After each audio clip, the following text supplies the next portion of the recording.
2018 November 28 తేదీ చిక్కోలు జిల్లాతో పాటు భారతదేశం యావత్తు ఉలుకుపాటు పడినటువంటి ఒక ఘటన.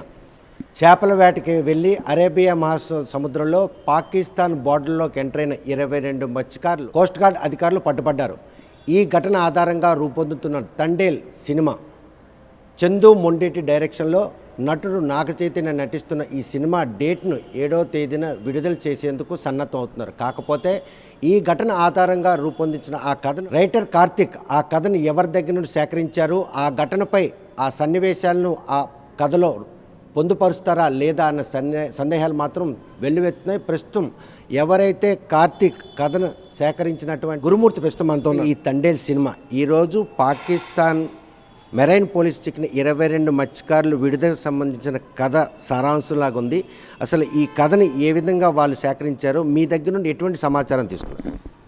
నవంబర్ 28, 2018 శ్రీకాకుళం జిల్లా, తూర్పుగోదావరి, విజయనగరం జిల్లా చెందిన 22 మత్స్యకారులు వలస బ్రతుకు కోసం బంగాళాఖాతం నుంచి అరేబియాకి వెళ్ళడం జరిగింది.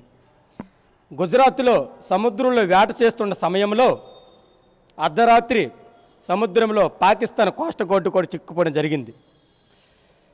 చిక్కుపోయిన తర్వాత పాకిస్తాన్ నుంచి మన ఇండియాకి సమాచారం వచ్చింది, 22 మంది ఇండియా నుంచి పాకిస్తాన్ కోస్ట్ గార్డు చిక్కుపోయారని. ఈ విషయం తెలుసుకున్న కుటుంబ సభ్యులు యావత్తు ఇండియా రాష్ట్రం మొత్తం అల్లకొల్లలో అయిపోయిన జరిగిన సంఘటన మనందరికీ తెలిసినది. ఆ తర్వాత ఈ కుటుంబాలు గ్రామస్థాయిలో ఉన్న మత్స్యకార సంఘాలకి, పెద్దలకి, అలాగే ప్రభుత్వాలకి మొరపెట్టుకోవడం కోసం ఈ కుటుంబాలు మా దగ్గరికి చేరడం జరిగింది. వాళ్ళ కన్నీరు మున్నీరై ఏడుస్తుంటే వాళ్ళ ఆవేదన చూసి మాకు ఎంతో బాధ అనిపించి వీళ్ళు ఎలానైనా రప్పించాలి, పోరాటం చేసి యుద్ధం చేసి ఏదో విధంగా ప్రభుత్వాలతో పోరాటం చేసి రప్పించిన నేపథ్యంలో అనేక సమయంలో శ్రీకాకుళం జిల్లా కలెక్టర్ ఆఫీస్కి, అనేక సమయంలో అప్పుడు ప్రభుత్వాలు 2018లో టీడీపీ ప్రభుత్వం ఉండేది, ఆ తర్వాత 2019లో వైఎస్ఆర్ కాంగ్రెస్ పార్టీ ప్రభుత్వం. ఈ 2 ప్రభుత్వాలకు కూడా మేము కలిసి ఈ మత్స్యకారుల విషయం అనేది తెలియజేయడం జరిగింది. అదేవిధంగా వైజాగ్ అనేక సార్లు ఎంపీలకు కలవడం జరిగింది. అదేవిధంగా ఢిల్లీ ఈ కుటుంబాలను తీసుకోవడం జరిగింది. వాళ్ళు రప్పించడానికి మీరు చేస్తున్నటువంటి ఈ పోరాటాల నేపథ్యంలో ఈ కథ ఎందుకు బయటకు వచ్చింది, ఆ కథ కోసం ఆ సినిమా రూపొందించి ఎవరు మీకు సంప్రదించారు? ఈ 22 మందికి తేవడానికి కృషి చేస్తున్న సమయంలో ఇండియా మొత్తం ఈ విషయం పబ్లిసిటీ అయిపోయింది.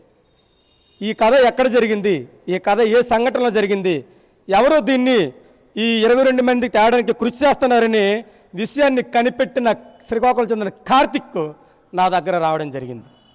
బ్రదర్, ఈ విధంగా అనేక పత్రిక ప్రకటనలో మీ సంఘటన చూశాను, మరి అదేవిధంగా చదివాను, దీనిపై నేను సినిమా తీయాలనుకుంటున్నాను రైటర్గా, దీని గురించి కొంత కథను మీ నుంచి సేకరించాలనుకుంటున్నానని నాకు అడిగిన సమయంలో మత్స్యకార స్థితిగతులపై, మత్స్యకార బ్రతుకులపై ఒక సన్నివేశాన్ని, ఒక కథ రూపొందించి ఆయనకు సబ్జెక్ట్ అనేది 2 గంటల కథని నేను ఇవ్వడం జరిగింది. ఈ 2 గంటల కథన కార్తిక్కి తీసుకొని నా దగ్గర వెళ్ళడం జరిగింది. ఈ 2 గంటల కథలో ఈ సినిమాలో, తండేలు సినిమాలో నేనిచ్చిన కథే ఉంటుందా, లేకపోతే సన్నివేశాన్ని మారుస్తున్నారా, లేకపోతే లవ్ స్టోరీ ఏమైనా ఉంటుందా, మత్స్యకారులకి గీతా ఆర్ట్స్కి విభేదాలుగా ఉంటుందా, భిన్నంగా ఉంటుందా అనే విషయం ఫిబ్రవరి 7వ తారీఖున తెలుస్తుంది. ఒకవేళ మేమిచ్చిన సన్నివేశాలు కానీ జరిగిన యథార్థ ఘటన చూపించాలి. ఈరోజు గీతా ఆర్ట్స్ ఏమంటుంది, జరిగిన యథార్థ ఘటన, ఒక గ్రామంలో, ఒక ప్రాంతంలో జరిగిన యథార్థ ఘటన మాత్రమే ఈ సినిమా రూపొందించబడి వెండి తెరపైకి తెస్తున్నాము. ఇందులో ఎటువంటి నేపథ్యం లేదు. అందుకే మత్స్యకారులకు కూడా ఈరోజు ప్రీ ఈవెంట్కి పిలవడం జరిగింది. కాబట్టి మత్స్యకారుల నుంచి కూడా బాండ్ పేపర్లు తీసుకొని గీతా ఆర్ట్స్కి మత్స్యకార సంఘానికి మధ్యలో ఉన్న సంబంధాలని, అంటే బాధ్యుల దగ్గర గీతా ఆర్ట్స్ వాళ్ళు బాండ్ పేపర్ తీసుకున్నారు, సంఘం నుంచి కాదు. ఈ నేపథ్యంలో నాగచైతన్య ఎటువంటి యాక్టింగ్ సినిమా పరిశ్రమలో ఎటువంటి రూపిన స్థితిగతులకు చూపిస్తారు. ఆ సినిమా ఆల్రెడీగా సిద్ధమవుతుంది. నాగచైతన్యని మత్స్యకారుడుగా చూపించే అవకాశాలు ఎక్కువగా మీరు చెప్పిన కథలో. నేను చెప్పిన కథలో నాగచైతన్యగా మత్స్యకారుడు ఒక బోట్ డ్రైవర్. తండేల్ అంటే తెలుగులో డ్రైవర్.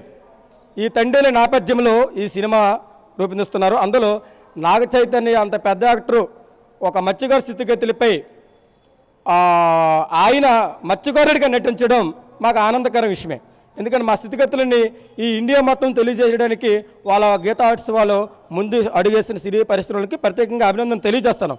అభినందనలతో పాటు అందులో మేమిచ్చిన రూపుదిద్దిన కథలో వీరు వేరే విధంగా తీసుకొని కించపరిచినట్లు, అవమానపరిచినట్లు, యాస భాష కట్టుబడి అన్ని సాంప్రదాయాలు వేరే విధంగా ఉంటే హిందూ సాంప్రదాయ ప్రకారం, కుల సాంప్రదాయ ప్రకారం ఈ కుల సాంప్రదాయం ఏ విధంగా చూపించారు, మా కులం ఏంటి, కుల సాంప్రదాయాలు అలాగ ఉంటాయి, కులంలో ఎలా బతుకుతారు, కులం ఏ విధంగా అభివృద్ధి చెందుతుంది, ఏ విధంగా అభివృద్ధి చెందదు, ఎటువంటి పరిస్థితుల్లో కులం వెనకబడి ఉందనే విషయంపైన సినిమా చేస్తారనే మేము ఆశిస్తున్నాం. చెప్పిన కథలో ఈ పాయింట్లు ఏమైనా వారికి చెప్పడం జరిగిందా? ఇప్పుడు ఏదైతే నేను మాట్లాడానో ఈ కథ మొత్తం జరిగింది. పాకిస్తాన్లో జైలు ఉన్న ఒక యువకుడు, ఆయన హీరో, ఆయన జైల్లోనే ఉంటాడు. వాళ్ళ ఆవిడ ఇక్కడ ప్రెగ్నెంట్గా ఉంటుంది. జైల్లో ఉన్న నాగ చైతన్యని వాళ్ళ భార్య మత్స్యకార సంఘాల దగ్గరికి, ప్రభుత్వాల దగ్గరికి వెళ్ళి ఏ విధంగా మొరపెట్టుకొని ఆ సాయి పల్లవి గారు ఆ నాగ చైతన్యకి తెస్తారనేదే రూపొందిస్తుందని మేము అనుకుంటున్నాం. సబ్జెక్ట్ని మార్చి ఒకవేళ తీస్తే ఇది యథార్థ సంఘటన అవ్వదు.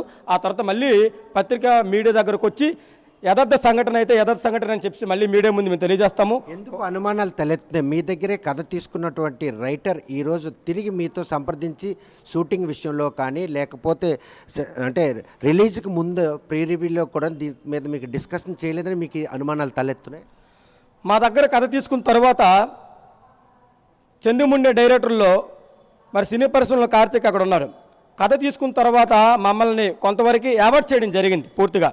ఎందుకంటే ఆయన మరి హైలైట్ అవ్వాలి కదా, కథ మొత్తం మేమే ఇచ్చామంటే ప్రజల్లో ఆయనకి ఇబ్బందికరంగా ఉంటుందని చెప్పేసి మీ కథను కాపీ చేసినట్టుందా ఇప్పుడు కార్తీక్? 100% రైట్. మా కథనే కాపీ చేశారు. మేము ఏవైతే మీ అందరికీ తెలుసు, మేము కలెక్టర్ ఆఫీస్ నుంచి గల్లీ నుంచి ఢిల్లీ వరకే 14 నెలల్లో అలుపెరగిన పోరాటం చేశాము. ఈ అలుపెరగిన పోరాటంలో జరిగిన సన్నివేశమే మేము సినిమా అనుకుంటున్నాం. ఈ సన్నివేశంలో అనేక సంఘటనలు ఉన్నాయి. ఇద్దరు సీఎం పాత్ర కూడా ఇందులో ఉంటుంది అని మేము అనుకుంటున్నాం. అలాగే ఎంపీల పాత్ర ఉంటుంది, అంబాసీ పాత్ర ఉంటుంది, ఇండియాలో ఉన్న అంబాసీ పాత్ర ఉంటుంది. రాజకీయ కోణంలో ముడిపెట్టి ఉండాలి యాక్చువల్లీ సినిమా. అలా కాకుండా కేవలం ఎవరైతే బోట్ డ్రైవర్ తండేలా ఉన్నాడో ఆమె భార్య కోసం పరితపించిన నేపథ్యంలో 14 నెలలు పెట్టు జైల్లో ఉన్నారు. భార్య ప్రెగ్నెంట్ అని తెలుసుకోవడం రాలేనటువంటి దిగులు, అదేవిధంగా ఆయన కోసం ఎదురు చూసినటువంటి హీరోయిన్, ఆ తర్వాత లవర్ వచ్చేసరికి అంటే భర్త వచ్చేసరికి బిడ్డ పుట్టడం, ఈ సంఘటనలు కూడా మీరు కథలో పొందుపరిచారా? మేము ఈ కథలో పొందుపరిచాము. మా సస్పెన్స్, మా బాధ, మా ఆవేదన ఏంటంటే నాగ చైతన్య అనేవాడు పాకిస్తాన్లో కదా గన్నలు పేల్చుకొని 22 మంది తెస్తాడా, లేకపోతే నాగ చైతన్యకి ఎక్కడున్న స్థానికంగా ఉన్న ఇప్పుడు ఇందులో హీరోని ఎవరైతే ఉన్నారో సాయి పల్లవి, ఆ సాయి పల్లవి గారే ఒక సంఘాలతో ఏర్పాటు చేసి ప్రభుత్వాలతో పోరాటం చేస్తారనేది ఈ కథ, రియల్ కథ ఇది.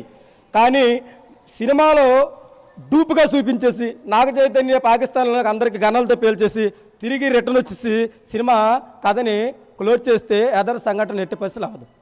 అయితే కనుక ప్రస్తుతం తండేల్ సినిమా విడుదలకు సిద్ధమవుతున్న నేపథ్యంలో మత్స్యకార సంఘాలతో పాటు ఆ సమాజ వర్గంలో కూడా పలు అనుమానాలు తలెత్తున్నాయి. 22 మంది మత్స్యకారులు పాకిస్తాన్ కోస్ట్ గార్డులు చిక్కుకున్న కథ సారాంశంగా రూపొందుకున్నటువంటి ఈ సినిమా మాత్రం వివాదాలకు వేదిక అవుతుందన్నటువంటి సంకేతాలు స్పష్టంగా కనిపిస్తున్నాయి. కేవలం కథను మాత్రమే తెలుసుకున్నట్టు కార్తీక్ మాత్రం తిరిగి వారిని సంప్రదించకుండా షూటింగ్ పూర్తి చేసుకుని సినిమా విడుదల తేదీని ప్రకటించారు. ఈ ఏదైతే తేదీ ప్రకటించిన నాటికి సినిమా కనుక తాము చెప్పినటువంటి స్క్రిప్ట్కి భిన్నంగా ఉంటే మాత్రం ఎట్టి పరిస్థితుల్లో సినిమాను అడ్డుకొని తీరుతామని చెప్పేసి గురుమూర్తి హెచ్చరిక చేస్తున్నారు. మరి ఈ విషయంలో ఆ తండేల్ సినిమా మత్స్యకారుల స్థితిగతులు, వారు పడినటువంటి ఆ వేతనకు అనుగుణంగా ఉంటుందా, లేకపోతే ఒక కథ, ప్రేమ కథను బేస్ చేసుకొని సినిమా తీయడం జరిగిందనే విషయం వేచి చూడాల్సిందే. వీడియో జర్నలిస్ట్ రామకృష్ణతో సత్యం, RTV శ్రీకాకుళం. మరిన్ని వీడియోస్ కోసం ఛానల్ ని సబ్స్క్రైబ్ చేయండి. లేటెస్ట్ అప్డేట్స్ కోసం వాట్సాప్ ఛానల్ ని ఫాలో అవ్వండి. ఆ లింక్ డిస్క్రిప్షన్ లో ఉంది.